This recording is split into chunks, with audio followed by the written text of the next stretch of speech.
Yeah, let the music come in a little bit. Let it come in a little bit. What's going down?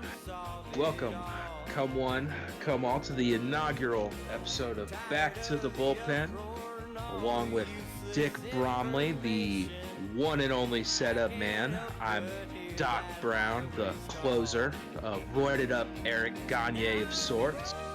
As I said, this is the inaugural episode, something to be excited about. We're just going to let that music keep going for a second. Some of that Jesse Daniel for you. Yeah, I guess you can cut it. We got shit to talk about. What's going on, man? Baseball. Are you excited? Yeah, I'm insanely excited for this unprecedented 60-game season. 60 games. 60 games. Does it matter? I mean, does it really matter? I mean, are you really excited? I'm not really. It's just kind of whatever. It's cool to have on TV. It I is. The one thing obviously I do miss would be like on a weekday going down to the ballpark and buying a $20 ticket, and no one's gonna watch, and sitting, grabbing a beer, just hanging out, watching baseball. Um, I'm not gonna pay my local team to put a cutout of me in the stands of the games I can't go to. To me, that seems see stupid. see if they weren't so fucking shisty on those cutouts, man, I would have been all over that, all over it.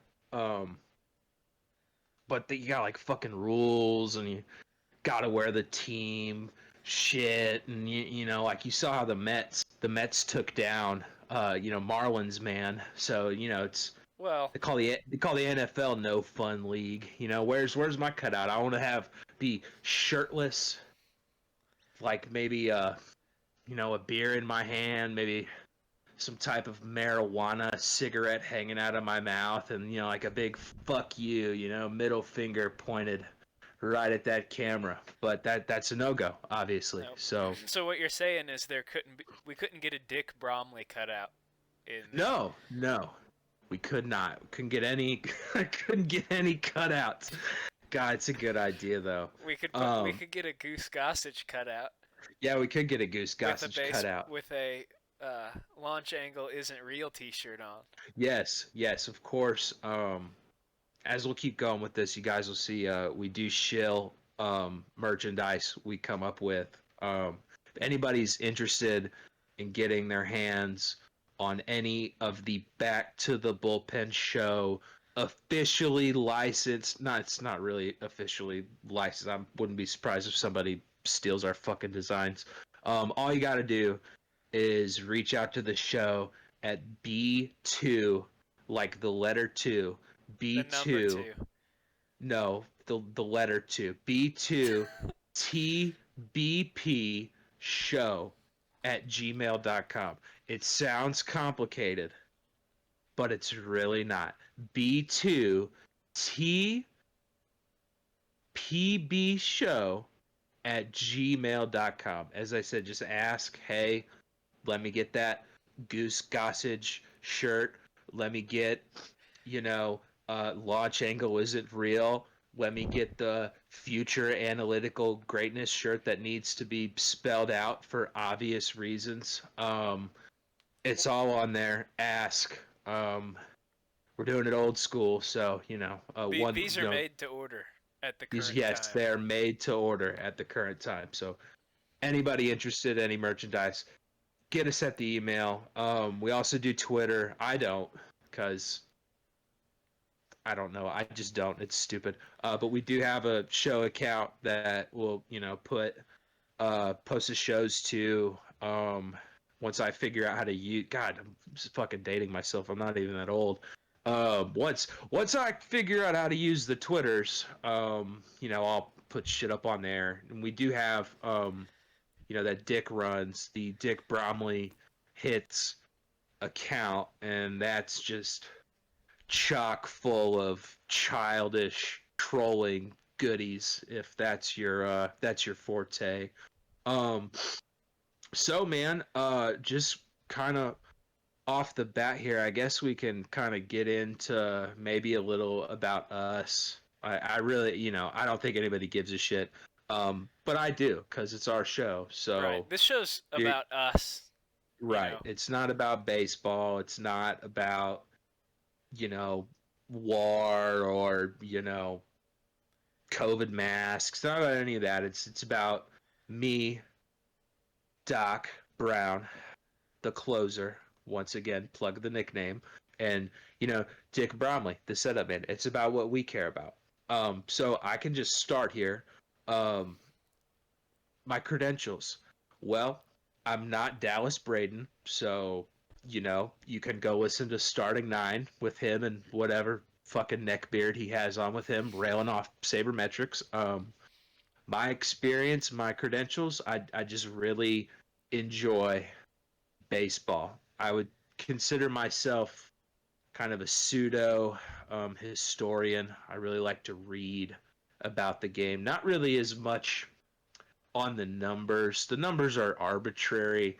It's really the stories. So if you want this to be like a Ken Burns show, and I can, play some really shitty music that'll put you to sleep, and I can talk to you about how the California Pacific League grew players and the major leagues didn't want to go out there, and yeah, I can tell you stories about guys with handlebar mustaches and shit like that, then we can do that, but it's not really what this is about. Jonathan McMcIntosh of 1895, Right, who hit right. a league record 3 doubles. Hardy Richardson. Tell me about Hardy Richardson. I'm not going to tell you about Hardy Richardson because I just explained that nobody gave a shit about talking about baseball players from the 1800s. So if anybody's interested in Hardy Richardson, you can get on the hub. Not that hub. I mean baseball reference Our for hub. our hub. Right. Baseball reference. Type him in. Pretty interesting guy.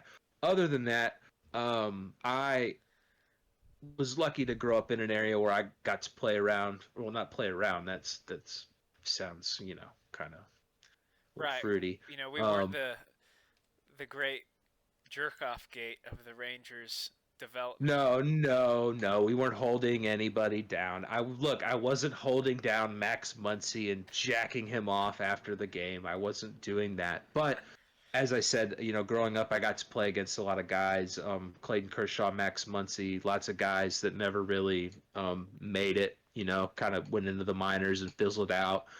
Drew Verhagen, he's a washout scrub for the Tigers, but I'm a Tigers fan, so can always hold that connection near and dear to my heart. Kind of an amateur scout. If I had played, past in the military and, I'd actually applied myself and finished college, maybe played there. I probably would have tried to get into scouting or coaching. I really like the development of players, things like that, things that are really boring, things that nobody cares about. Also, you kind of heard me mention it before earlier. I really enjoy partaking in the devil's lettuce. I love smoking weed. I love watching sports. I love music. I like thick women. So I'm just your, run of the mill, 30, 29, 20, late 20s, early 30s kind of guy. How You're about you, Dick? you're What a are you into? you're basically a boomer in relative to me. Yes, I mean I am. I'm a boomer for millennials. Well, no, I'm not really. My wife is technically a millennial boomer. I transcend generations. I don't put labels on myself like that. So what about you, Dick? What are you what are what are what are you into? Shooting loads and getting hard in the gym? Is that what you're into? Yeah, hard 24/7, as the name would entail. But you know, my quick summary, I grew up in the Midwest, Yes, don't divulge. the more southern part of the Midwest. So parts of it some people don't consider the Midwest, but it's not really the South either. Um, my baseball experience is quite, it runs deep. At age 1, I attended the first ever interleague game, Giants Rangers at Ballpark in Arlington. I was 1 year old. Um, let's see, what year? 98. I was in St. Louis the day Mark McGuire tied the home run record. I actually was at the game before it happened. We bought tickets in advance, and it just so happened, we were one game short, but we were in St. Louis the day it happened. I've been to Mickey Mantle's house 2 times, and I've got a Ken Rosenthal reply on Twitter.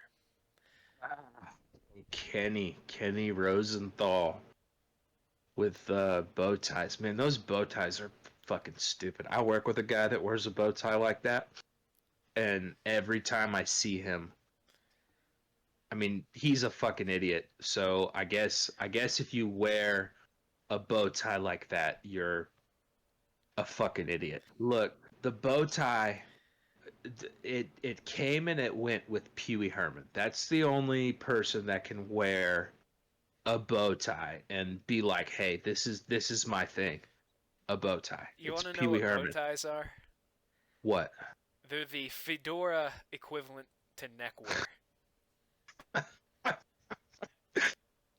Boy, yeah, I mean that's pretty rough comparison. But anyways, enough about us. I know we've probably already had people turn it off at this point, but hey, we got the listen, so that's fuck you, got them. Right. Just Yeah, no, I'm we not. scammed you into listening to this. Yeah, we scammed you, so congratulations. But yeah, just to get right into it, really leading off, I promise I'm not gonna do that all the time. No. The next segment isn't on deck, and the one after that isn't in the hole, and I'm not gonna close things out at the end, and he's not gonna set me up with questions. That's not how this works. It's not, that nail on the head, but just bear with me.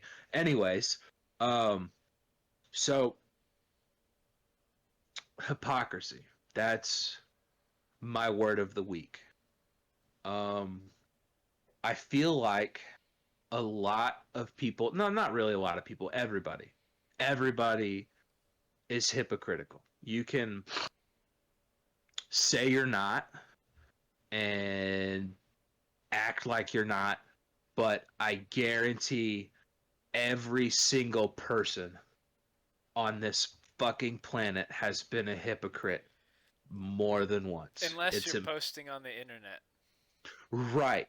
Of course, that is the only place where everything is the truth, on the internet.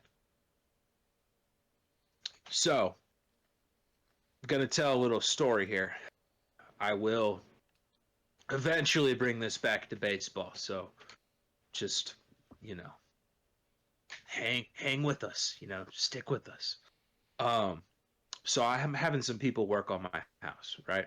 Getting a new kitchen.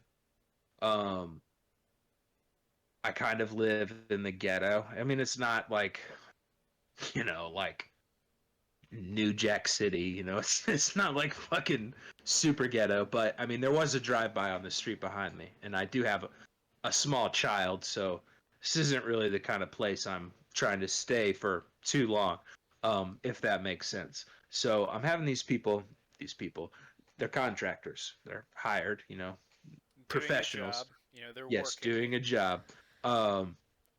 Started tearing out my kitchen, and one of them, like the lead, I guess it's not really, I guess lead contractor. I was gonna say carpenter or mechanic, but would not be the right term for the situation. So he's the lead guy, and he's hauling shit out of my kitchen, my all my drawers and the cupboards and all the tile and all that shit. He's getting all that, and he's taking it out front in the trailer that they have, and he has like a big sledgehammer, and, like in a tool belt, really suspicious looking guy, right? Yep. So my neighbor, I will preface this by saying he went to Texas A&M.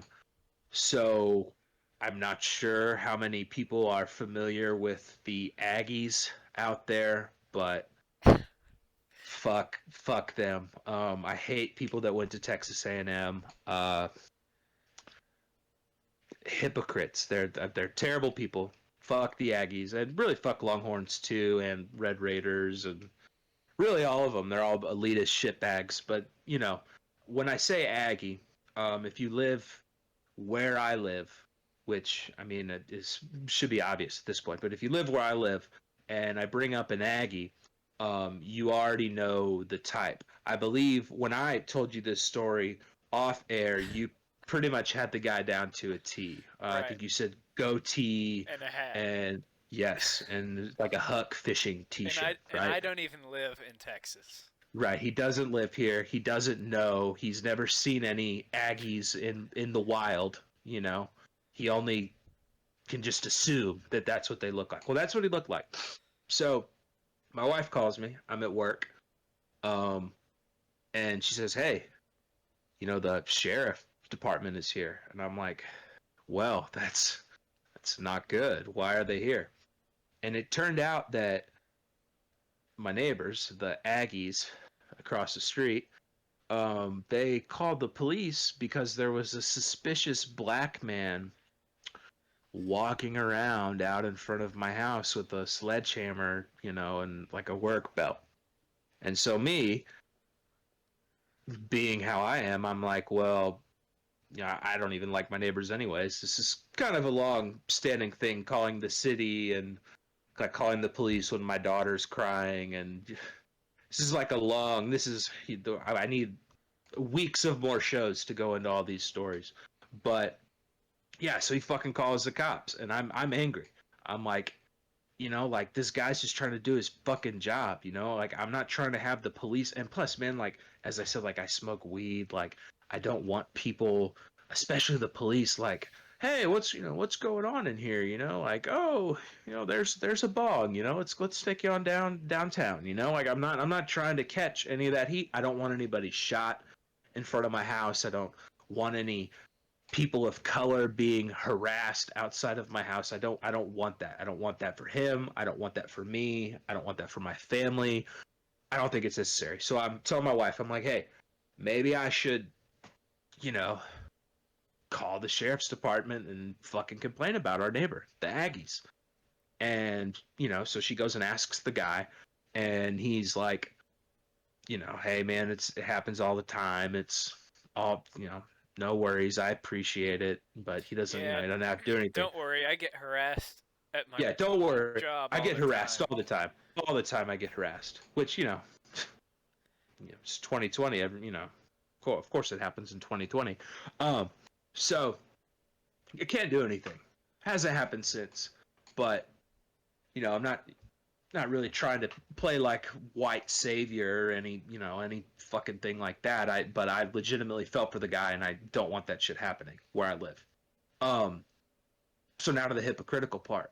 This is probably, I guess, do you remember when the chicken sandwich came out The at Popeyes one? yeah, Popeyes, yeah. Yeah. So this was before they ran out. Well, I think this was right after they ran out the first time. So Popeyes was like popping, right? And I already told you, like, I don't really live in the nicest part of town. So I'm at the Popeyes after work. It's a long day. It's like dusk, per se, Prime And time for a chicken sandwich. yes, yes. My wife is hungry. I'm hungry.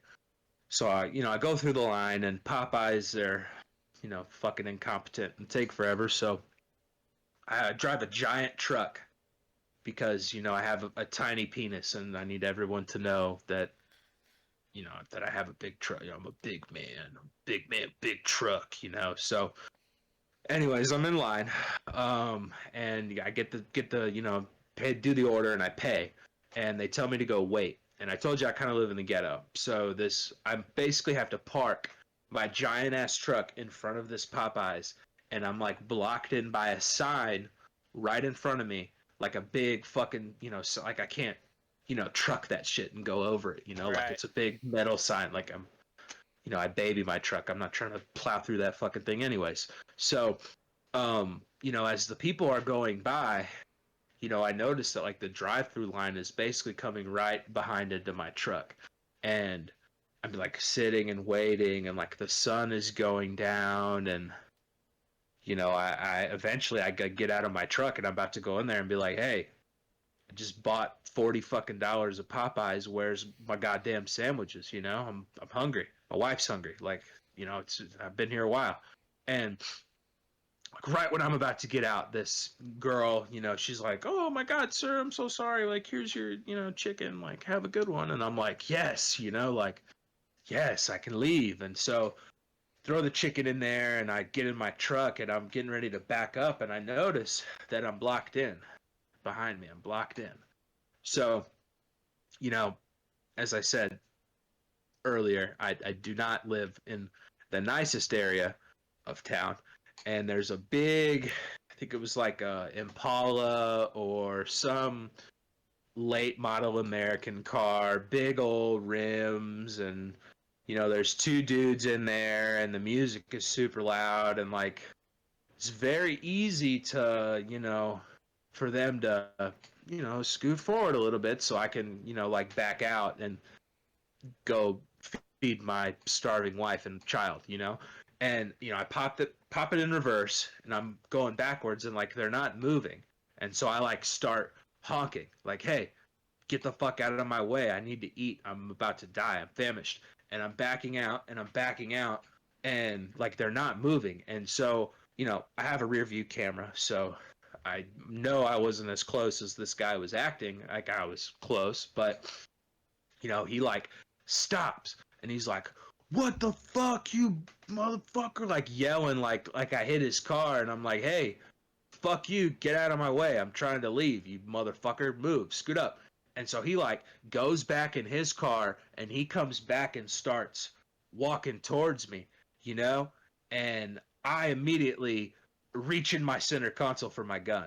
Now, maybe that's a little jump to conclusion, like bad neighborhood rims, two black guys yelling at me, and then they're trying to come at me on my truck, and my first instinct is to go to my gun. But I will say this, as soon as he saw me going into that center console, he got back in his car and he fucking left. So see, now I don't know if to him I look like some asshole, like, oh, he's just some fucking trunk guy trying to run me off the road with this truck, and then he's going to shoot me when I'm yelling at him.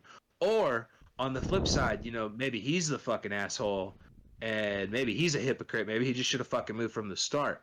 But what I'm saying is that, I went from trying to defend someone for something that I thought was unfair and unjust, when I myself literally immediately jumped to a conclusion that really, I mean, honestly, probably wasn't needed. Now, that doesn't mean I mean, it could have been a Hispanic guy, could have been a white guy, could have been an Asian guy. I mean, it could have been anybody. I, but that's what happened. So now to everyone else, like Joe Kelly. Savior. I mean, yeah, right. He's the savior of the common man. He throws at Astros and doesn't hit him, and he's like, hey, suck my dick, or what did he say, suck on that, or yeah, suck my balls. What did he say? well, He said something stupid. yeah. He doesn't land any of the pitches that were thrown at the Astros, and half of them were just him missing, where he was wanting to throw the pitch altogether because he had no control. Yeah, he's dog shit, man. He was on the team that cheated for the Red Sox. Him and Mookie Betts. They're both on the Dodgers. Like you read that thing, right, where he came out and was talking about the cheating. Did you read it? Did you get the excerpt? Did you see it? I mean, I can do it for you. Do Yeah, you want me to go summarize it go for you? ahead. I can summarize it for you. I'm Joe Kelly. Me. Ready? Yep, I'm a bitch. Did you get that? I Did got you that. get the I got it. synopsis? We do it one more time. I'm a bitch. So that's basically what I gathered from that. That he's a hypocrite and a bitch. Dodgers fans, and everybody wants to. Oh, the Astros, they're the worst team ever. They cheated. Oh my God, some three guys out of 3,000 were able to come up with a scheme no one else had. They're so horrible. The Astros, like, didn't Dodgers fans like kill some guy in front Yeah. of his kid a couple years ago? Hey, Giants fan. Yeah. Yeah, right. Yeah, that's boy. Yeah, But those no, that Astros. that was on MLB Network for like 2 days. Yeah, right. But Yep. but the someone bangs on a trash can and it's time to burn It's down. the end of the world. It's the Right. end of the world. Right. And both Betts and Kelly were both on the 2018 Red Sox team. That That beat the Dodgers. yeah, they beat them and they fucking cheated. But now these guys are both, and I mean, I'm not disparaging Mookie Betts. He's a absolutely fantastic baseball player. I mean, he's like leading. I had the stats up. He's like leading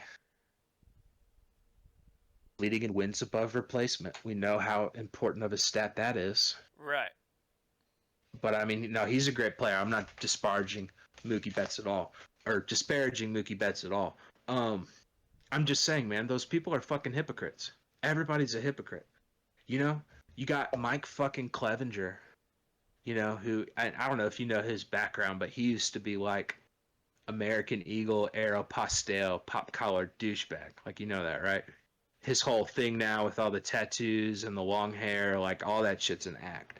Right. There's some And all, girl he was. his awesome like I don't well obviously you're not on Twitter but I don't like the way he tweets like he's like putting Eddie Vedder quotes with like photos of him pitching with these weird fonts. Yeah, he's a douchebag. He's a fucking douchebag. And so he went on something, and I didn't watch it because, as I said, I don't give a shit. I just like to see what's going on. So he's like on some fucking round table with that dipshit John Boy and like some fucking dude that looks like a used condom. Like, I don't even know his fucking name. Like some fucking young twerp. He kind of looks like that guy from Hustle and Flow. You know, the white guy that made the beats. You know what I'm talking about? Yeah. You know what I'm talking about? He's like real skinny and like looks kind of like some kind of little rat or something, like marsupial of some kind. Like that's what this dude looks like used condom. Like he just looks like a fucking, a herb, which is upstate New York slang for you. Yeah. So he's like doing this round table and they're talking about the Astros and like, fucking cheat so much and blah blah blah blah blah. And so this fucking guy leaves the fucking, and they don't do a bubble in baseball, which I mean, a bubble's cool, but being able to like be accountable for your actions is like even cooler. Right. Like when you're told like, hey, don't leave. Like I was in the military and we were told not to leave, and if we left, like you were called AWOL and they'd like throw you in jail and take your money away. So I'm not saying that Major League Baseball is anything like the military. I'm just saying you'd think that as an adult, if your people are like, hey, like we need to make sure nobody gets sick here, like let's not go out, and you're high and mighty fucking Mike Clevenger, you think you could at least show a little fucking maturity and maybe try to abide by those rules. Right. But And the him other and thing is it's what is it? 3 months or however long the 60-game season is, right, it's not shit. How hard is that? How fucking hard is that? And it's not, dude, and it's not like you're like the NBA where they like can't leave or can't bring people in, and like some people like their wife and their kids, you know what I'm saying? They're like at home and they can't fucking see them. Like it's not even like that. It's like you do your job and then you get in your fucking goddamn Bentley or, big ass fucking truck, you know, or your Lambo or whatever, and you drive to your big ass fucking house, and then you know, it's like fucking everybody else, man. Like that's normal, you know, like that for the rest of the fucking world. You know, well, there's some people who aren't even working now, so I can't say that. But like, I've been working the whole time. You've been working the whole time, right? Yep. Yeah, whole time. No fucking COVID shit for us. Working the whole time. We both have essential jobs. Don't ask. We're not gonna tell you. So, but we've been working the whole time. Um, I don't get how you can ignore the rules like that, man. Especially now Plesac's kid, I don't even know his name. Dan Plesac, Zach. it's his son. I think it's Greg? Zach. No, I think it's Greg? Zach Plesac. Yeah. Greg? It's not Greg. No, I think it's Zach. Oh, Zach. I thought you were saying Greg. I'm like, No. it's not. No one is named Greg anymore. Gregory Plesac Jr. No, no. But anyways, he's like some rich fucking spoiled kid from, you know, Indiana. And, you know, go figure. Of course he's not going to fucking listen. Of course he's not going to listen. Everybody knows that. But Clevenger, hi, Mr. High and Mighty. Mr. Oh, even flow, you know, like on his fucking pitches with his hair in the wind, you know, Yeah. like that guy can't even fucking listen, man. So he's fucking hypocrite, man. A hypocrite. That's the word of the day. You see the hashtag? You saw Trump's brother died, right? Yep. Yeah. So you saw, and I heard it today. I don't remember how I got. I just heard it was trending. I didn't know how high it was. I don't really know what any of that means. But it was trending, and it's like number 3 or number 2 or number 4, and yeah, it was a hashtag wrong Trump after you know Trump's brother died, and it's like I remember when people were giving Barack Obama death threats. Now it could be death threats, you know, just because he was black, which isn't. It's not cool. I'm not condoning any death threats really of anybody other than Jeff Passan and John Boy and you know those guys. But that's another topic. Um, so you have the Obama death threats, and they're like people want the FBI to investigate people saying Obama should be assassinated on the Facebook. You know, like. Oh, yeah.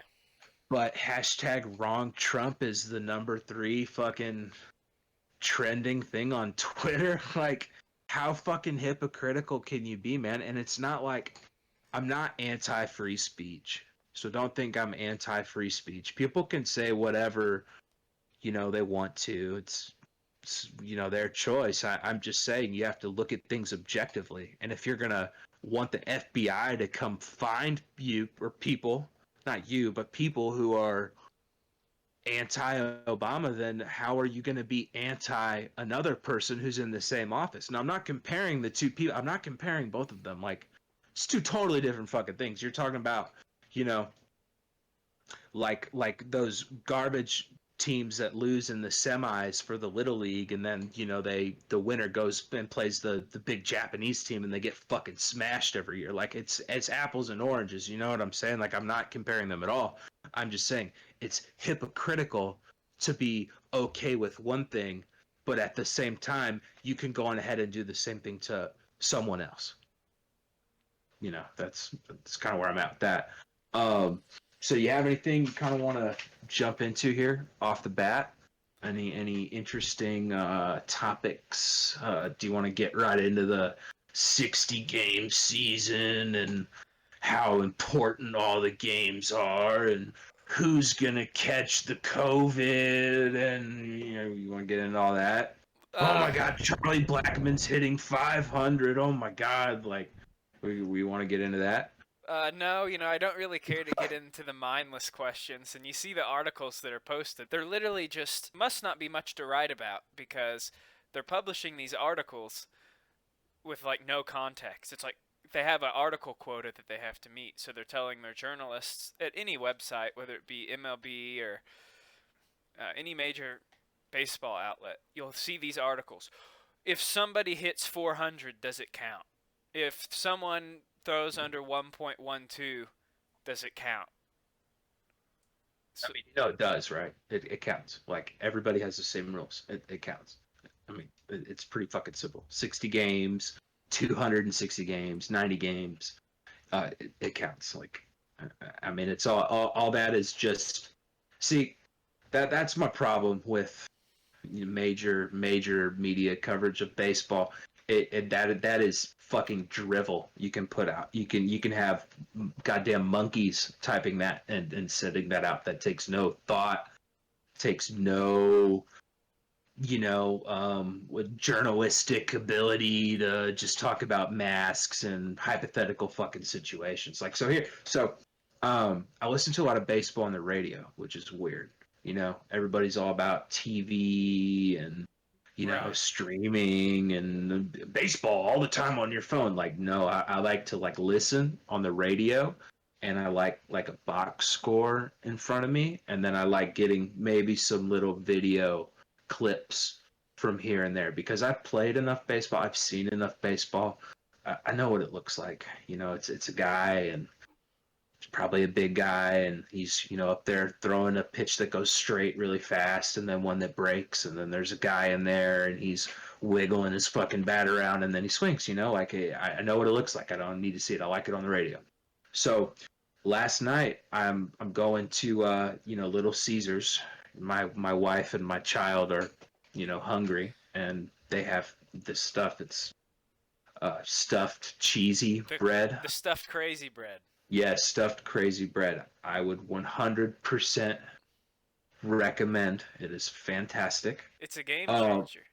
Yes, fantastic. Detroit company, by the way. Did you get the Little extra Caesars. most bestest pepperoni pizza? No, I can't do pepperoni like that. I get indigestion. It's a no-go for me. But so anyways, I'm in the line, and I guess everybody, I left after I saw the commercial because I was like, wow, that looks fucking good. And so I get in my truck and I'm waiting in line, and there's like 30 cars in front of me, and then there's like 9 more behind me, and I'm boxed in. So I'm like, wow, everybody must have saw this commercial and was like, holy shit, let's go get that bread.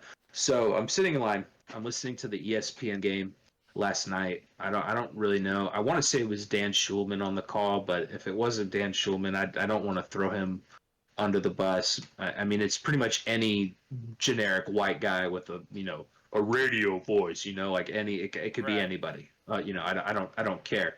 So I'm listening, and man, like, we had talked about this a couple of days ago. Like, I'm sitting there, and they're like talking about this guy's mask he's wearing because it's a medical mask and not like a team one, or it's like, man, like, why are we talking about this? And then they're like cracking jokes about how that none of the fans are going to leave the stadium, even this is a blowout, even though it's a blowout. Like the Yankees were kicking their fucking ass. It was like 10-3 or something, and they're like, oh well, I guarantee the fans aren't going to leave even though it's a blowout.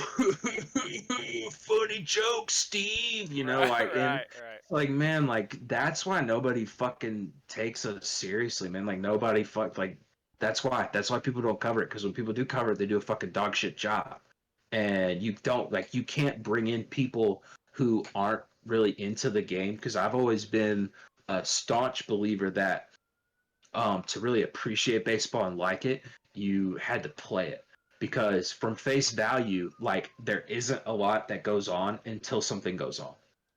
It's like the calm before the storm, and then there it is. Somebody hits something, or they, somebody strikes out or whatever. Like, it's a very slow paced game. Right. And, if I had, somebody just driving around in their car, like, they put that shit on the radio, and they're like, what is this? Like, I don't, I've been doing this mask thing like forever. Like, you don't want to talk about the game, and you hear like the Gary Sanchez coming up to bat, and like the fucking reggaetones like thumping and shit, because there's nobody in there. And it's like, like, talk about that, man. Like, like, damn, Gary, like, nice music. I'm feeling that, like, whatever. Like, it's the same. They talk about the same things. And I guarantee whenever something happens, something's going to happen this year. I can't really say fluky because I mean it's fluky in terms of schedule because it's a shorter season, but like somebody could hit 400, somebody could be like 10-0 on the mound with a super low ERA, like so something's going to happen, and then it's going to all be you know oh, does it count? Does it count? And then that's going to be what they're talking about. And I saw the other night that Yordan Alvarez came back for the Astros and smacked a fucking opposite field jack his first at bat. So let's say hypothetically, like the Astros get all their shit together and they go win Dusty Baker a ring, which would be awesome for Dusty Baker, but it would be horrible for baseball media because then it's all going to be on that. Then they're going to be like, oh, well, now they have 2 championships that don't count. And then the Dodgers fans are going to be like, oh, well, we have a dog shit franchise, but you fucked us out of this one too, like so. Right. It's horrible, man. And that's something that I can't say I take it personally because I mean people can like baseball or not like baseball or whatever. I don't give a shit. That's on you. But I love it, and I feel like I can portray it in a way that's maybe a little more palatable than Dan Schulman or whatever fucking minority they have writing at ESPN now, basically. Right. So. Or, well, it doesn't help. The attention span is at all-time low with people today. With phones and everything, people don't have the attention span to watch a pitcher stare off at the hitter and stare him down and wave off a few signs and check over to second.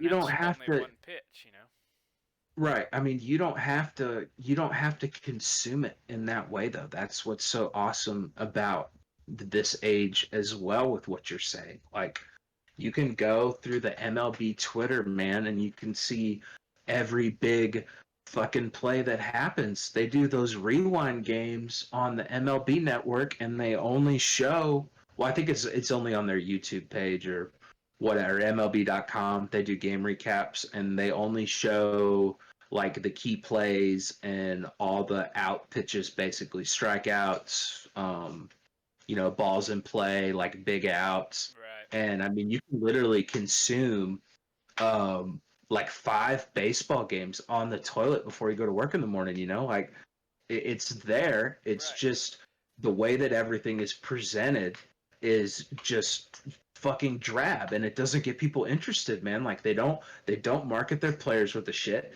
And you can't say like, oh, well, baseball's never marketed their play. Like, has anybody ever heard of fucking Babe Ruth? Like, had anybody been around for Ken Griffey Jr. or like, the Say Hey Kid or Mickey Mantle or Joe DiMaggio?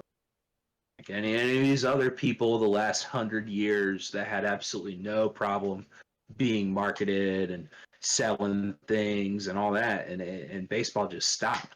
I don't know why they did that. I don't know why they don't push their players. I don't know why they don't you push the exciting stuff that happens. It's not about getting people to sit and watch a 9-inning game. Now you want that, of course, for like the playoffs. Know, you want people to see shit on the internet, on Twitter, whatever, and see that and like see commercials with Aaron Judge, which he's in a lot of commercials now. And I'm a mixed bag on Aaron Judge. I think he's like he's kind of a tool, but at the same time, like he is mixed race, which I think is important for baseball because it has like a connotation as like a white game, which doesn't make any fucking sense. It made sense in the, before 1947, but it doesn't make sense now.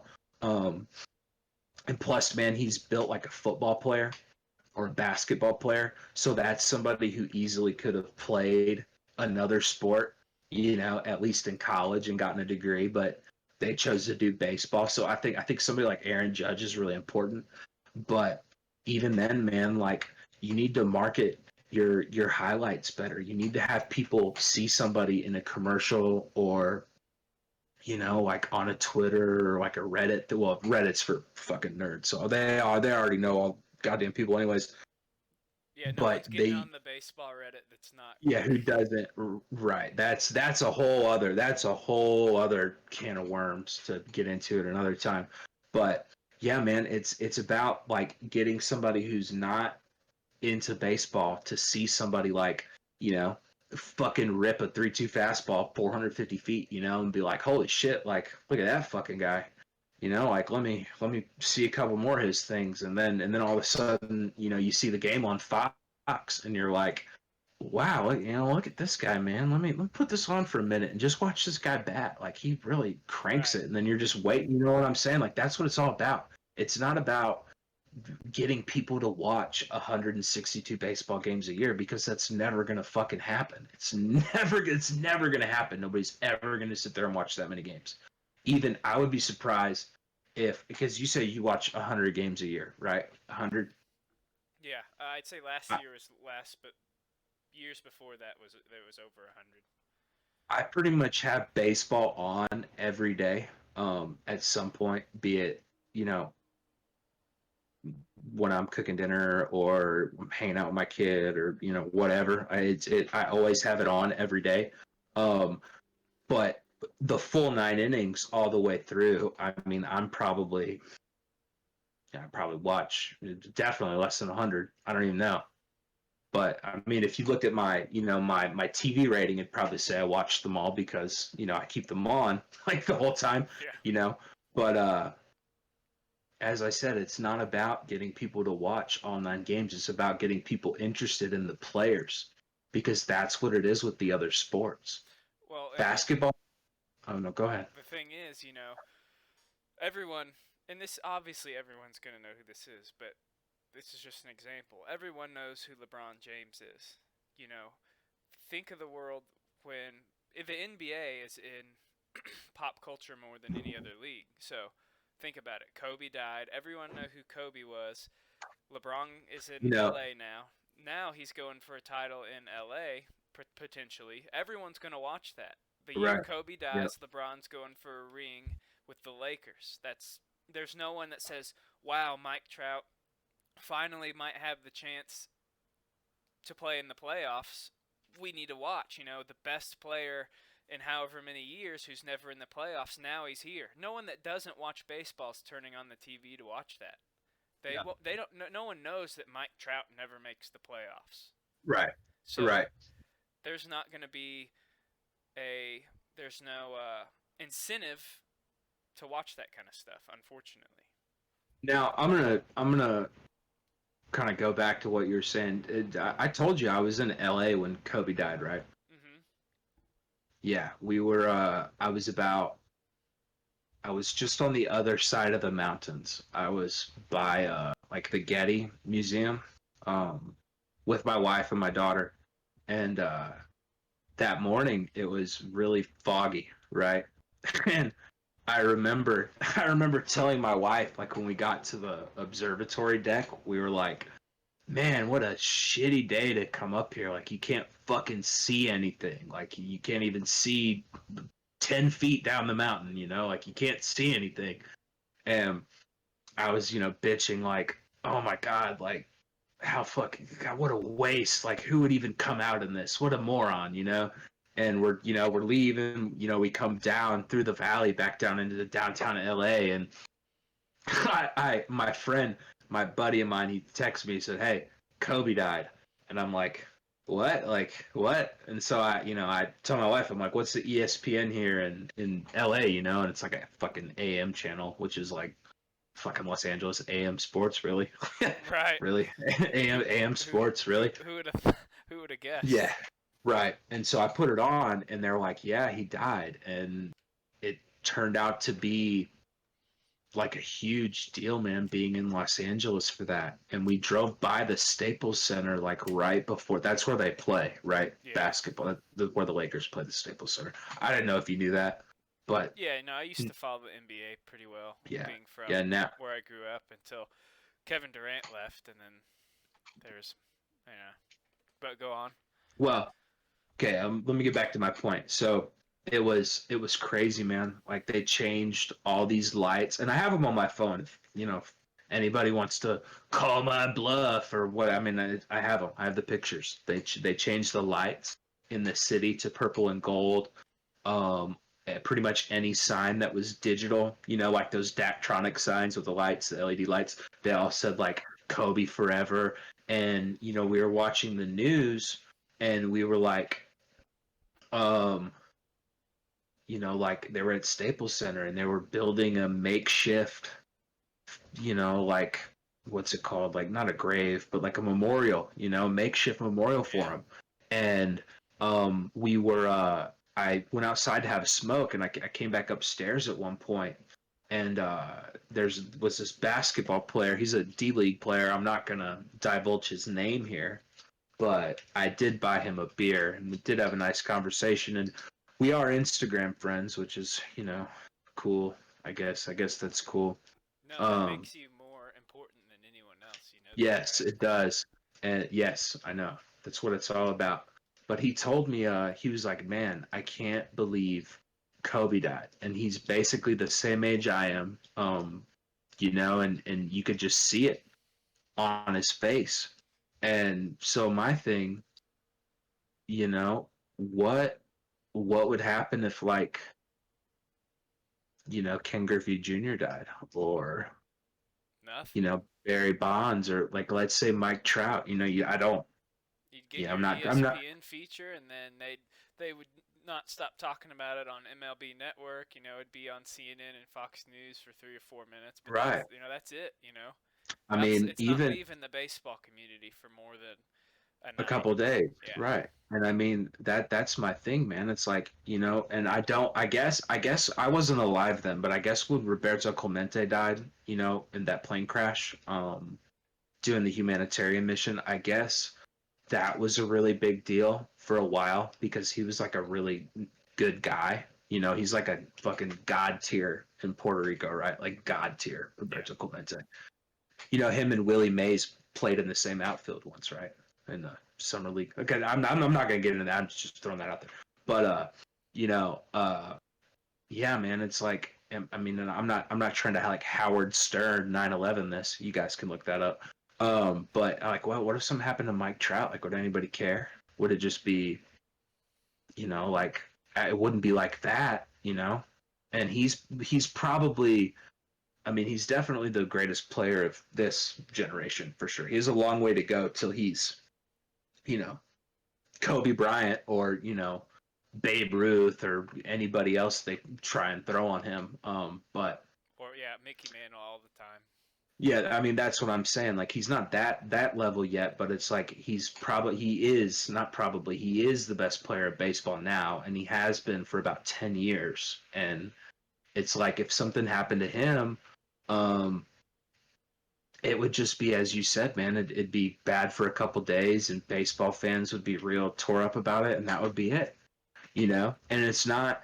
And as I said, like it has nothing to do with the game itself. It has to do with the players. Like people in football. Well, football's weird. Football's like a religion thing because for me, like I can like a lot of different baseball and basketball teams and players, but like football, I like my football team and I don't like any other football teams, and any other football teams can eat shit and die, and that's how a lot of people are. Football's like a religious. I think it's because it's once a week, and you go all like church, man, like a religion, like Yeah, church, no, like it's like you going to do church. right, you do it one time a week. So I guess really with at least basketball, um, a lot of people really just like the players more than the teams. And like I guess the NBA is great at marketing that. Baseball is not though. There hasn't been a superstar per se since Ken Griffey Jr., man, like a legit fucking star. Now Derek Jeter's getting some crossover love now, basically. I mean he's in the news a lot, and Well, that's the thing. You're only in the news if you're in baseball, if you're a star and there's something weird going on, like A-Rod right. of the Yankees with the scandals, and that's why he was on. And A Rod is such a fuck. God, I fucking hate him.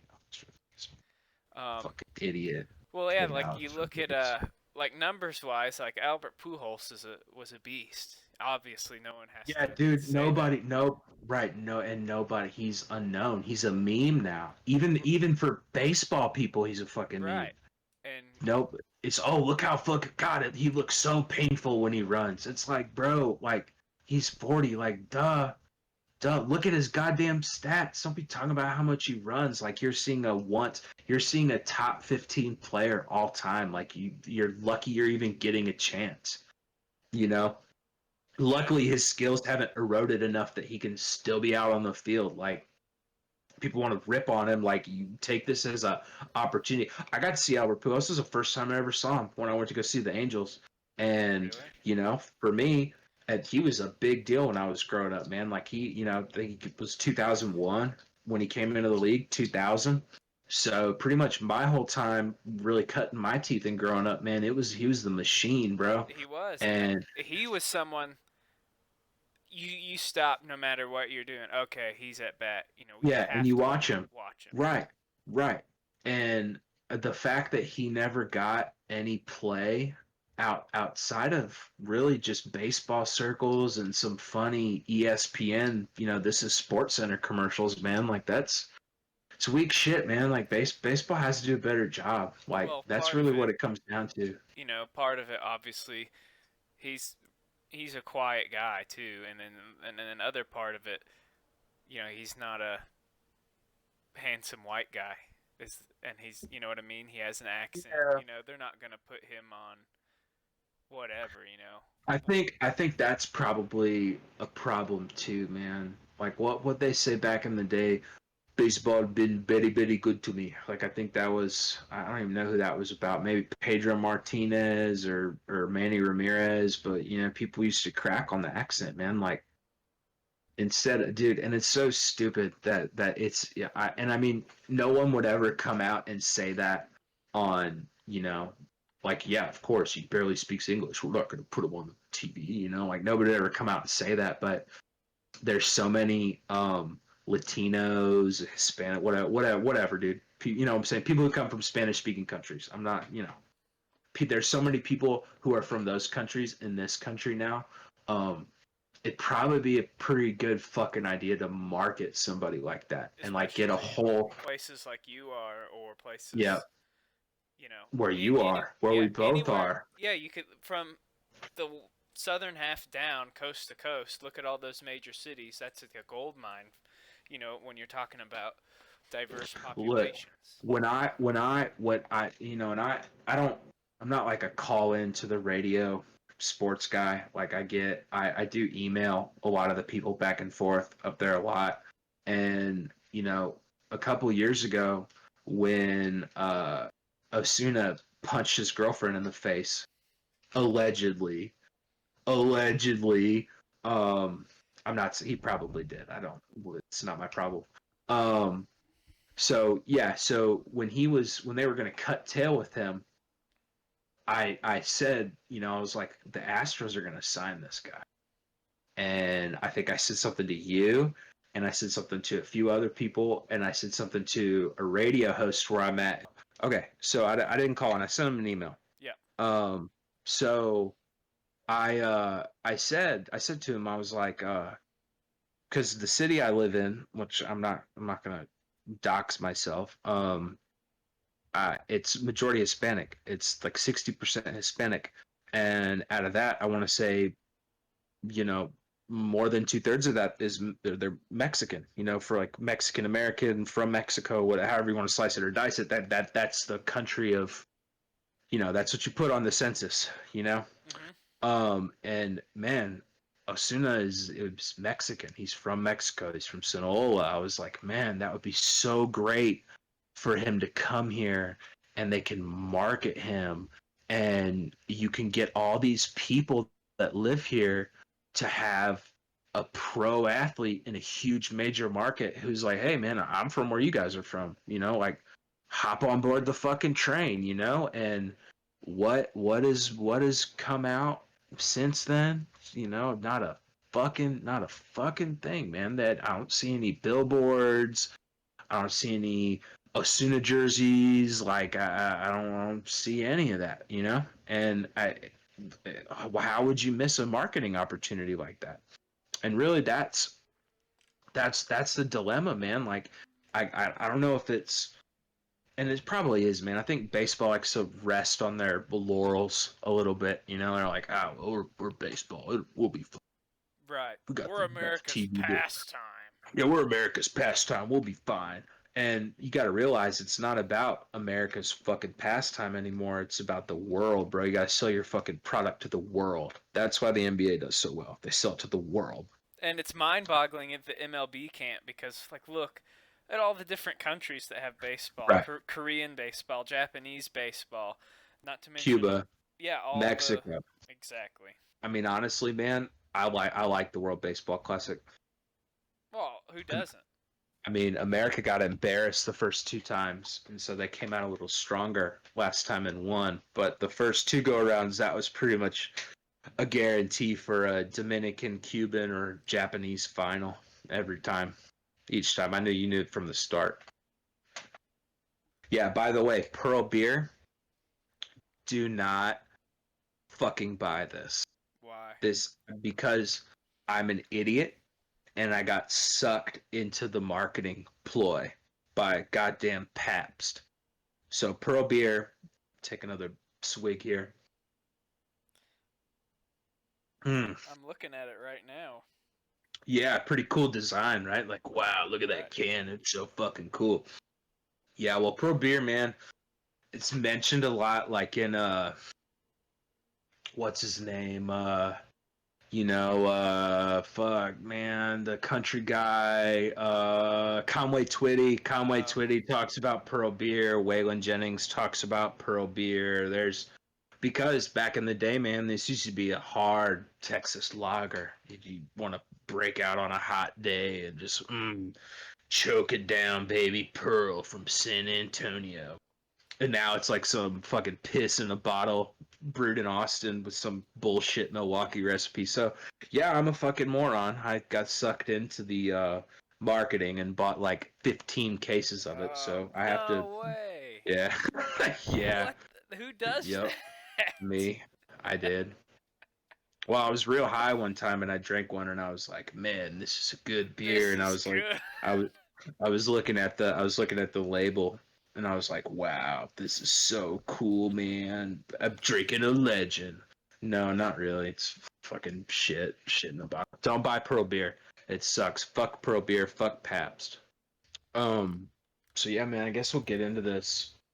We'll get into this analytic thing, and I'll give you my take. I've been planning for a couple of days, so I guess we can kind of move that conversation over into analytics, and I guess you had a take on that. Well, here in the recent days, what I would suggest, actually, what I suggest to anyone listening is to follow our secondary Twitter account. And it is, I run the Twitter account on this one. And the at name is at Dick Bromley Hits. Now, on our Twitter account, I'll read you my bio. JV assistant hitting coach at Jefferson Davis Memorial High School. Named two-time district assistant hitting coach of the year. DM me for coaching inquiries. Hashtag America First. So, Obvious parody account. right, Obvious. it takes more. It takes all of 10 seconds to anybody with a scale, like any perception of the real world that's operating around them. Intelligence. 24/7. Yeah, Intelligence is the word you're looking. right. Common sense. Yeah. And I got my cover photo and my profile picture off Google Images. Now, trust me, there's been people that have found that out, and they'll send me the photo like, "Ha, you're fake." But that shouldn't be applauded. That's just a given. But there are people that are smart enough to see that. But basically, I've coined two terms in the time that I've had this account for basically a week. Well, I've coined more than two, but the two we're going to focus on uh, is I've coined the term the analytical elite. Now, anyone who doesn't understand what I'm talking about, go on Twitter, follow some baseball personalities, and eventually you'll come across the people that basically preach the gospel of analytics. They're not tweeting about the game of baseball. They're not tweeting about how someone's hitting, or what plays transpiring, or they're literally tweeting out these lists. There's no conversation on how the game's played. It's so and so Right. has a .6 WAR across these last 3 games and has contributed to such and such this, and his SBR is points blah blah blah. And then there's people, they're just going on and on and on about the most complex stats that they can, because it makes them seem intelligent and smarter than the other baseball fans. I'm tweeting out these stats because I understand analytics. Right. So literally, analytical elite. Yeah, man. They and you want to go on about baseball Bolshevism before I step in here? What we're seeing and have seen for quite some time, anyone that's familiar with world history should know, obviously, the Bolshevik Revolution. Baseball is basically baseball is basically getting taken over by its own revolution by the analytical elite. I refer to this movement as baseball Bolshevism.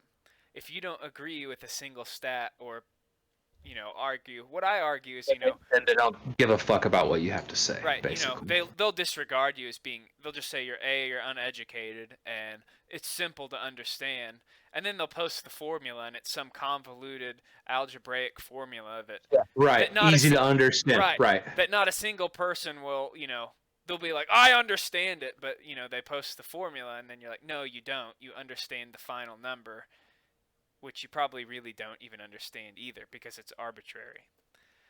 Right. And the analytical elite is currently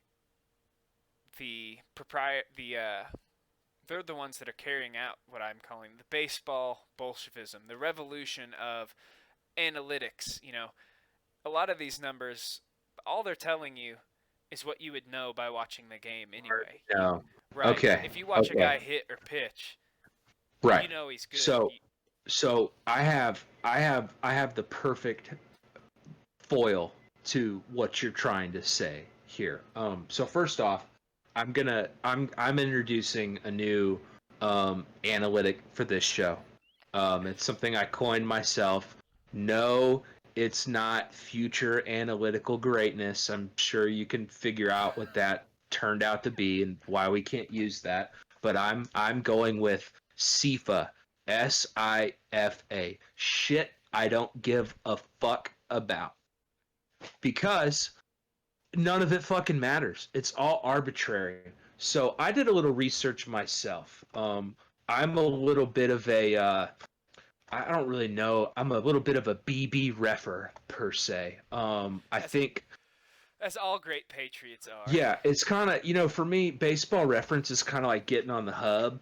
Like you go in and you're looking for one thing, right, and you end up spending you're like, holy shit, like I've been on here an hour now and I hadn't even blown my load. You're like, goddamn, you're all into it. And I use Wikipedia here. So can you tell me what's the point of baseball? Like, what is the point of the game? What's the point? Like, real simple, the objective, brass tacks, just overarch. So if some aliens came down here and were like, what is this shit? What would you say? Like, what is the goal? I'll explain it the quickest I can without being like, well, the pitcher, he pitches. No, none of that. What is the goal? You collect the bases and you get to home and score a run. Right. Yes. The objective of the defensive team is to prevent batters from becoming runners, and collecting bases. A run is scored when a runner legally advances around the bases in order and touches home plate. And what's the point of the offense? Well, the offense is to hit the ball and collect the bases and score. So what I did, I went on, this can be our hub. So I went on the hub, Baseball Reference, and I did a real simple search. I typed in career leaders for total bases. So these are the guys they collected the most bases, which is the point of the fucking game, right? That's what Baseball. that's what you do. That's what it's about. That's the game. So how many? I'm not going to ask you hey, you wanna name? Oh, well, I'll go here. You can get we can get some music for this going, and I can give you 2 minutes. How many guys in the top 10 can you name? Okay, go now. Okay. 2 minutes. Barry Bonds. Okay, he's number Obviously. 4. Babe Ruth. He's number 8. Number 8. Yeah. The classic putting you on the spot. Just gonna have to think. Ricky Henderson. No. No. It's not in the top 10. No, not in the top 10. No. God damn, dude. Got a minute and a half left. Minute and a half. Wow. Maybe I should study analytics more. No, this is anti-analytics. Got basically like a minute left. You got 2 in the top 10. 2 in the top 10. Well, they were my first 2 guesses. Yep. Joe DiMaggio. Nope. No. Nope. Ted Williams. Nope. Got about 30 seconds. 30 seconds. Come on, man. Come on. Who does baseball the best? Who does the point of the game the best all time? You give up? You want me to give it to you? Yeah, just go ahead. Okay. So number 1 is Hank Aaron. Ah. Then I got Stan Musial. Then I got Willie Mays. Then I got Barry Bonds. Then I got Albert Pujols. Then I got Ty Cobb. Then I got Alex Rodriguez. Then I got Babe Ruth. Then I got Pete Rose. And then I have Carl Yastrzemski. So just looking at that list, just on total bases, I can look at that and immediately pick one. Babe Ruth is probably one of the best players ever, along with Willie Mays and Barry Bonds. Albert Pujols has basically been the best player since 2000. So in the last 20 years, he's been the best player. Ty Cobb was the best player in baseball before Babe Ruth was around. Pete Rose is the hit king. He has more hits than anybody. Carl Yastrzemski won a triple crown. Eddie Murray, Rafael Palmeiro, Frank Robinson, Adrian Beltre, Ken Griffey Jr., Dave Winfield, Cal Ripken, Tris Speaker, Lou Gehrig, George Brett, Mel Ott, Jimmy Fox, Derek Jeter, Ted Williams is 24th, Miguel Cabrera. So you can look at that list, the total bases. I don't need anything else to see that these 25 guys are probably some of the best offensive players ever. Could you not pull that from that? No, and absolutely, it's Mount Rushmore, a mountain range of Mount Rushmores, basically. Right, and you can keep going down this whole list, and anybody, Jimmy Fox, as I said, man, Honus Wagner, Al Kaline, Manny Ramirez is number 30, They named Reggie batteries Jackson. after him. Right. What? Oh, Al Kaline. No, you should have. A Hey Arnold reference would have been better there. You know about Mickey Kaline? It was a combination between Mickey Mantle and Al Kaline. He was the fictional baseball superhero of the Hey Arnold universe. Just throwing that out there for you. But this is what I'm saying, man. Like, you can look at all these players who are in the top 100 all time in total bases. It's really simple. They collected the most bases, which, by the way, is the point of baseball. I don't need any arbitrary stats or list. Now, I'm not saying it's the end all be all. What I'm saying is that all of the extra shit really isn't needed. When you can look at this, the most simple stat. This is Right. the whole and it's point. going to reflect your presence at the plate, your batting average. It's going to reflect your All power of it. because you're getting doubles, you're getting home runs, you're getting Right. base hits. You're not walking. striking out all the time. You're getting Right. on base and collecting bases, which is your scoring runs. Right. It's the If you're point. collecting a lot of bases, you're probably collecting a lot of runs. You're probably Right. going to collect RBIs if you're on at least somewhat average team, which most superstars are. Right. So that's my point, man. You don't need all of that extra crap shoved down your throat to know who's good or not. Like, you don't. Now the fact that, God, dude, Miguel Cabrera is 25th. I can't even believe that. Y'all better try and watch some Tigers and some Angels games while y'all can, because there's not another active player on this list. I mean, Robinson Cano, he's 74th. Mike Trout, best player ever. He is He is Mike Trout, best player ever. Mike Trout, best player ever. I'm still looking for him. I found Nick Markakis and I found Yeah, Brian Braun Mike Trout, best player ever. Mike Trout. Oh, he's 473rd all time in behind Hunter bases. Pence. No, he's behind Larry Gardner and some guy named John Anderson. And I don't think that's the guy that sings Louisiana Saturday Night. No, he's not. He's from. Sin Soo Choo, 420. Yeah. 420, Sin Soo Choo. How do you like that? Yeah. He's the glass Korean. I like Sin Choo Choo when he's Wow, healthy. Alex Gordon's ahead of Mike Trout. Now, a lot of that has to do with time. Let's Obviously. let's be fair. You do have to play a long time to collect the bases. And it's not a But knock on Mike Trout either. no, it's not. It's not a knock on Mike Trout at all. I'm just saying, like, you can look at the people who take the most simple, as I said, man, this is the most simple stat. This is the point of baseball, by the way, to collect the bases. And score. That's the point of the game. Everything else is extra. And you can look at this top list, and every single person on here is a fucking stud. And the crazy thing is, too, man, which is why Hank Aaron is a truly unappreciated baseball player.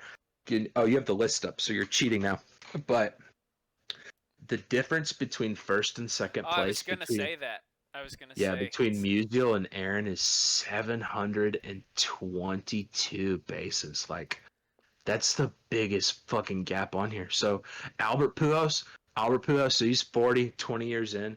He would have to collect another 1,000 bases, bro. Another 1,000. There's no way. There's Nope. no way. No way.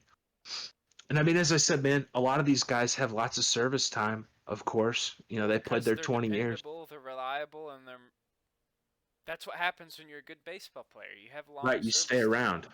You know, you're not going to play 5 years and quit for no reason. Either you couldn't last, or you got hurt, or you died, which is unfortunate, but I mean, there's some good players on here that don't have many years, man. Vladimir Guerrero only has 16. He's right behind Mickey Mantle. Show you how fucking good Vladimir Guerrero was. He's between Clemente and Mantle.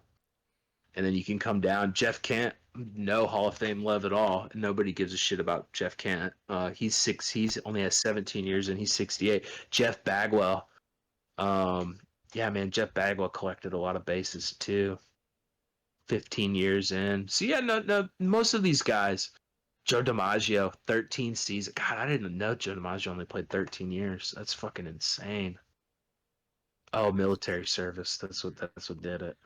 And he retired at 36.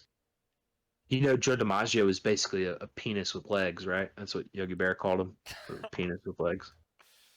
did not. Yep. You think Lefty O'Doul for Joe DiMaggio, but that's another story for another time. What do you think George Brett's doing right now? Is it turkey season? I don't know. Hunting. I don't know. George Brett is a white guy hunting. I don't know. Is that what you think he's doing? I don't know. I dealt with him roughly when we were in Kansas City. Oh yeah, Not you told me directly. about that.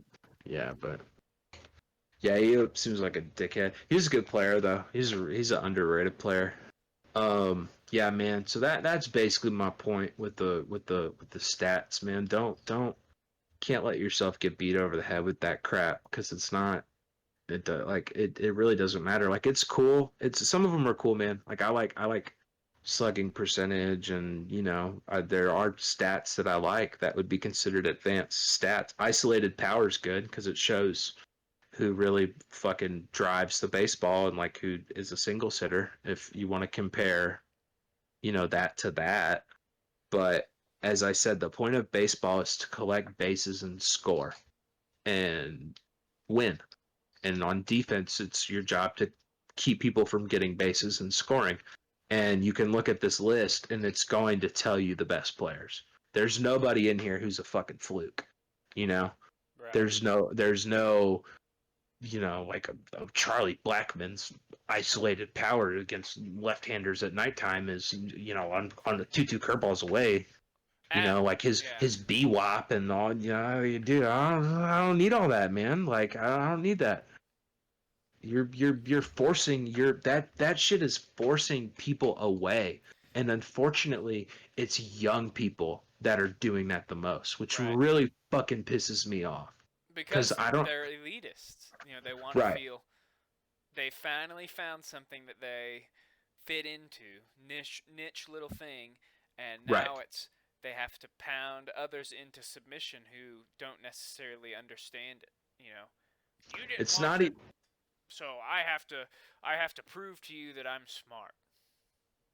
Right.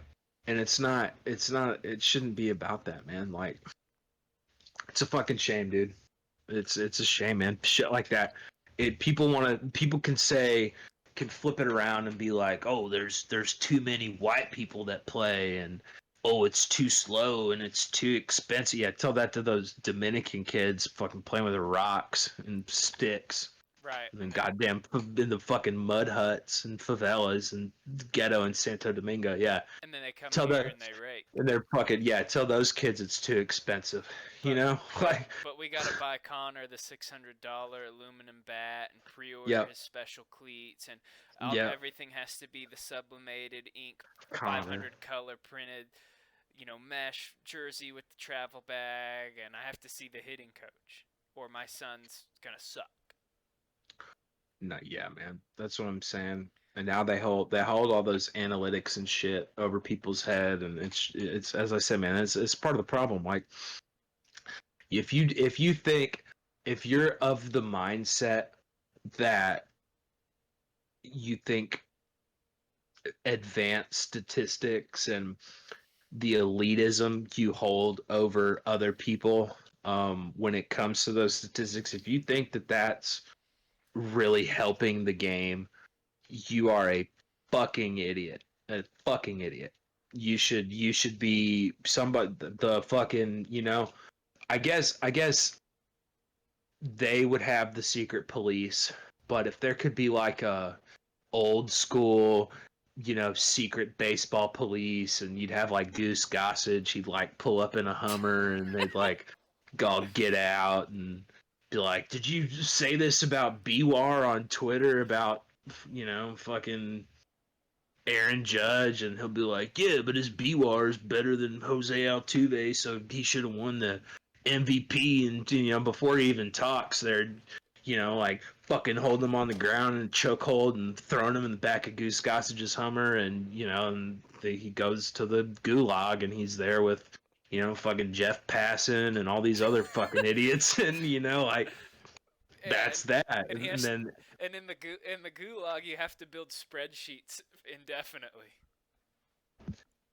that's what they do in baseball gulag. Right. They don't break big rocks into no. You have to No, sort they would BWAR and FWAR according to players on a spreadsheet, and then that's how. that's what they would like. That's what Right. they would like. You're only that they can no. What they do in baseball gulag, they get a box score every day, and it only has batting averages on it. Nothing else. Only batting averages. And then for the pitchers, it just says win loss. There's no ERA. There's no whip. It just says win loss. And that's all they get to look at for, indefinitely until Goose Gossage is like, okay, I'm done. And then they, take him out back and shoot him. But, yeah, fuck those guys, man. They're fucking ruining my goddamn game. I'm fucking tired of it.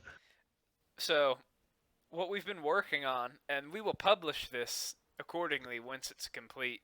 We're actually creating and compiling our own baseball sabermetrics analytic definition book.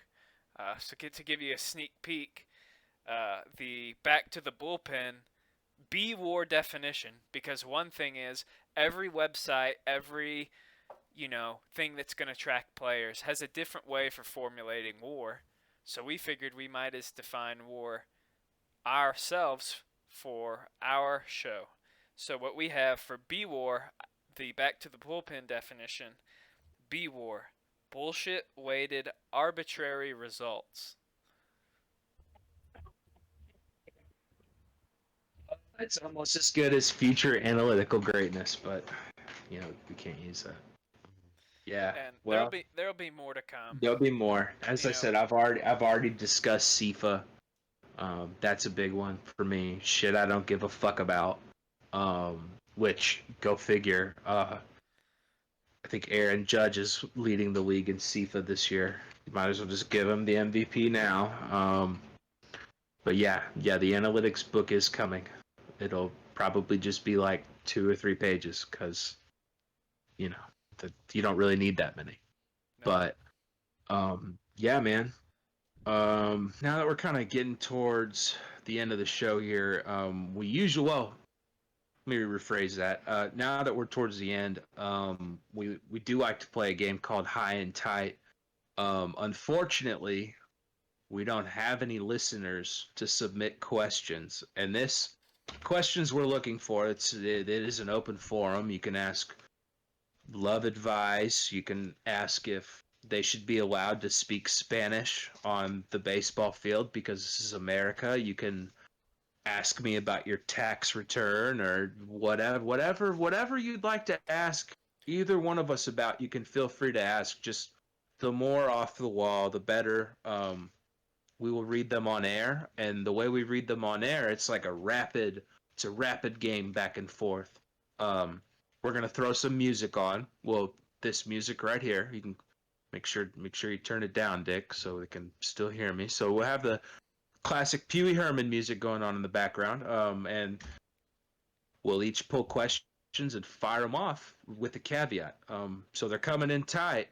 But then there's the high part. So for every question, I'm, probably going to take a hit of a bowl or a pipe. And I don't know if Dick will do the same thing. He's kind of a pussy. But I will at least. And the idea is that the questions get pretty difficult to answer towards the end. And as I said, the more listener participation, the better the segment will be, obviously. So not doing that this week. Don't have any questions. Tough shit. Listen to the next episode. Maybe we can have some. I'll plug the email again. That's where all questions, comments, concerns, whatever will go to. B2TPB show. That's B2, like the letter 2, TPB show at gmail.com. B2TPB show at gmail.com. As I said, y'all send them out. Y'all want merch, whatever. Send it out. If you have a good enough question, we will definitely read it on the air when we're playing High and Tight in the future. Another thing, the podcast will be uploaded it'll only be uploaded to SoundCloud and YouTube. It will be posted in the description on the YouTube video, and it'll probably be on the SoundCloud profile or in a description for the episode. Right. Now, what we are going to do now, because, well, I collected the data, little sabermetric. No, it's not sabermetrics. I'm not going to go over everyone's WAR right now, the WAR leaders. I'm not doing that. It's a game I like to play, kind of an adaptation on a classic game I've heard. We're going to call it Dust in the Wind. Kind of hear the music coming in the background. It's fitting, very fitting. What Dust in the Wind is every week I'm gonna kind of read off those who are no longer with us, who passed away, during the week we're recording, basically, pay tribute, So, got the music in the background, and I guess just kind of get right into it here. Starting off, we have a pretty famous guy. Everyone's seen 300. Leonidas, king of Sparta, passed away at 60 years of age. He was killed by spears thrown from sand people. I'd say that's a good run. That's a good run given the time period. Yeah. I mean, you can only dodge so many spears. Yeah, it's a shitty way to go. Definitely a shitty. And they decapitated him and threw, they didn't crucify him because they weren't Christians, but they, put his head on a pike, and so not a good way to go, but a good run. Then we have, I guess, former Queen of Egypt, Cleopatra. She was poisoned, but she's 21 years old, which I didn't realize, but that is not a good run. 21 years. That is not. I would have been dead a long time ago if I died at 21. That is not a good run. Guess we have some famous writers here too. H.G. Wells, big fat guy, War of the Worlds. He was 79, which is a great run for a fat guy. If you're a fat guy and you can make it to 79, more power to you. We also have Ian Fleming. Do you think Matt Adams is making it that long?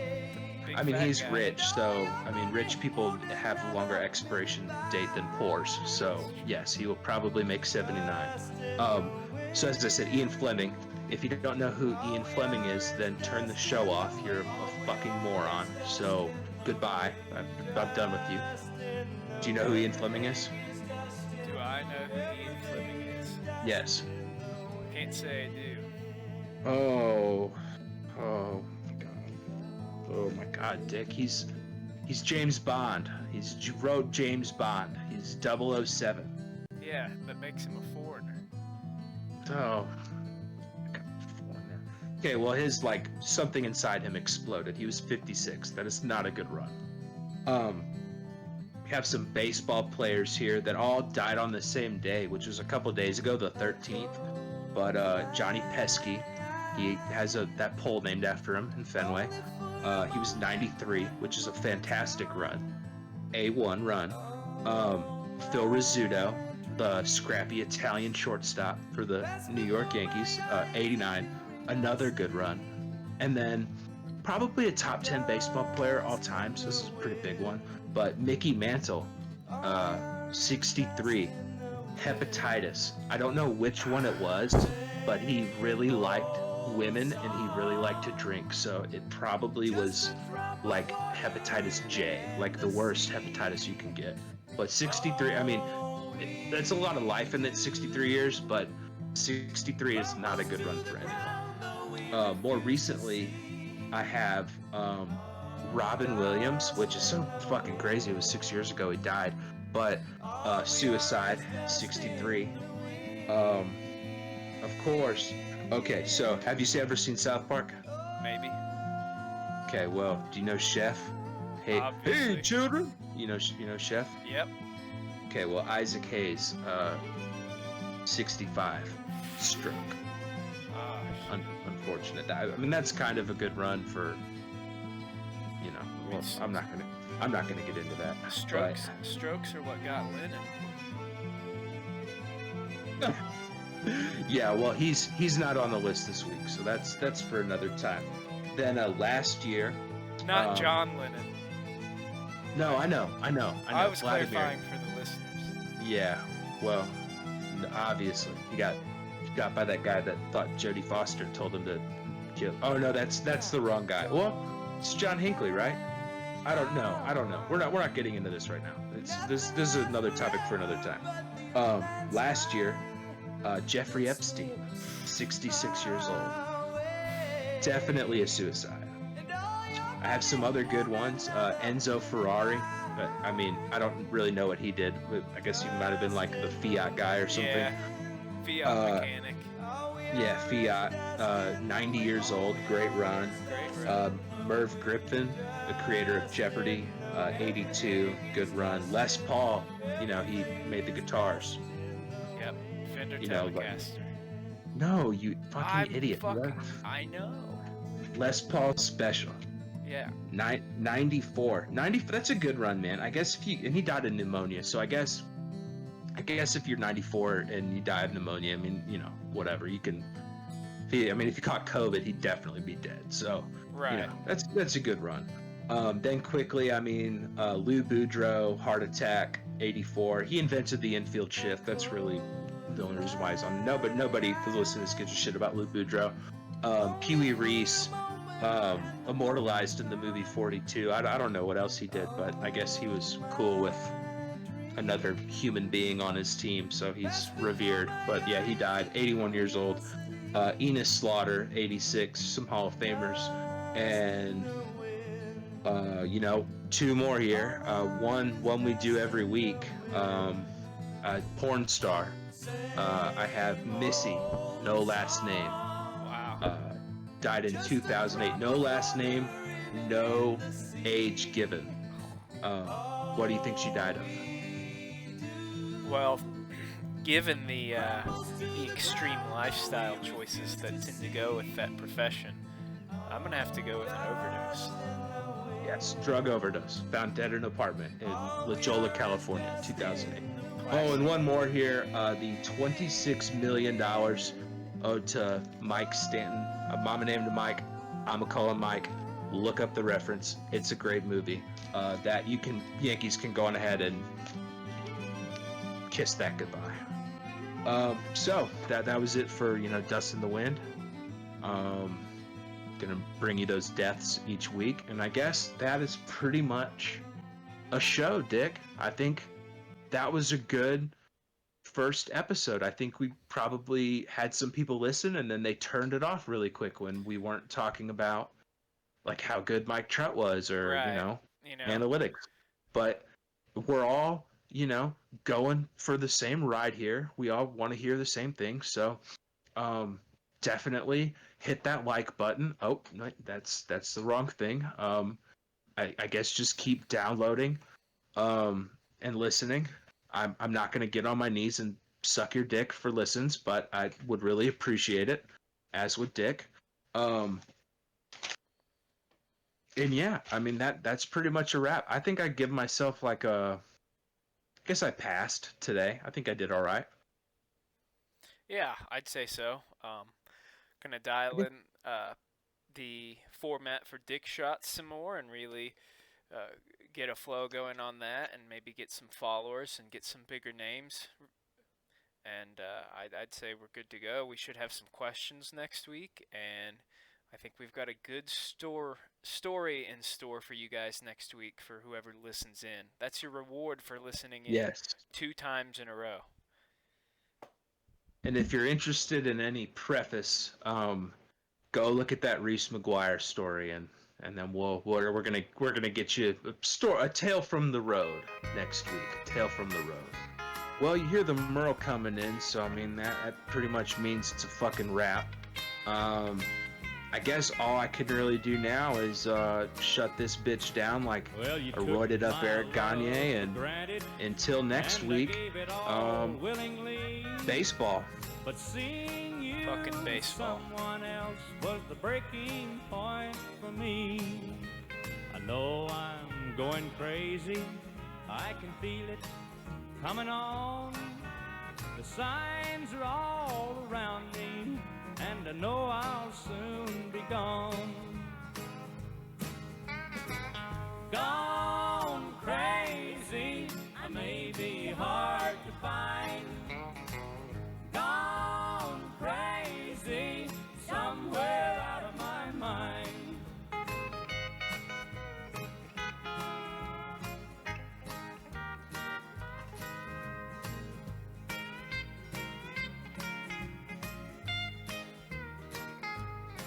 Well, there'll be laughter all around me when they come and take me away.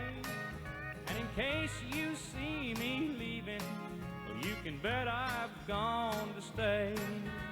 I know you're gonna miss me when you find I've gone insane. But I got a right to lose my mind if I can't stand the pain.